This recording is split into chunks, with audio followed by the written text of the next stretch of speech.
અત્યારે જસ્ટ અમે રેસકોર્સ નીકળ્યા અને ડીકેથલોનની સામેવાળો આ ડિવાઈડર છે ને ત્યાં અમે અત્યારે નવી જગ્યા જોઈ ડેઝલિંગ કોર્ન અને એનું મેનુ જોઈને મને ઘણું ઇન્ટરેસ્ટિંગ લાગ્યું. આપણે જનરલી સાદી મકાઈ તો ખાધી જ હોય, જે સાદી અહીંયા મળે છે એનું નામ છે મુંબઈ મેડનેસ. એ પછી અલગ અલગ ફ્લેવર્સમાં છે Schezwan sizzle, island oasis, smoky basil, મિન્ટુ બી, સ્વીટ હીટ, બીબીક્યુ એટલે બાર્બીક્યુ સોસવાળી છે, પીઝા પાસ્તા છે, વેજી ફિએસ્ટા છે, આવી બીજી લોટ ઓફ ફ્લેવર્સ છે અહીંયા. આ રો મટીરિયલ ને સોસીસ એ બધા તમે જોઈ શકો છો, વીબાને ને બધા બ્રાન્ડેડ છે.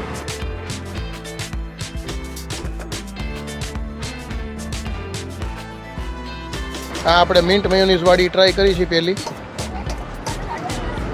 સોસીસ ને બધું જે લોકોને આ ભાવતું હોય ને એ લોકોને બહુ ભાવશે.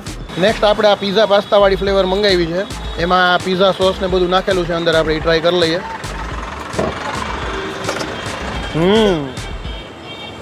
આ મને પર્સનલી વધારે ભાવ્યું, આ ફ્લેવર મને ભાવ્યો. એટલે મકાઈના શોખીન લોકો હોય ને એમાં મકાઈમાં નવી નવી ફ્લેવર ખાવી હોય તો આ ઓપ્શન બહુ સારું છે. રેસકોર્સ ઉપર જ છે, આપણે ડીકેથલોનની સામે જ આવી ગયું ડેઝલિંગ કોર્ન કરીને. અને આ નવી જગ્યાનો વિડીયો ફ્રેન્ડ ને ફેમિલી સાથે શેર કરી દેજો અને આગળ પણ આ વિડીયો જોવા માટે પેજને ફોલો કરી લેજો. Thank you.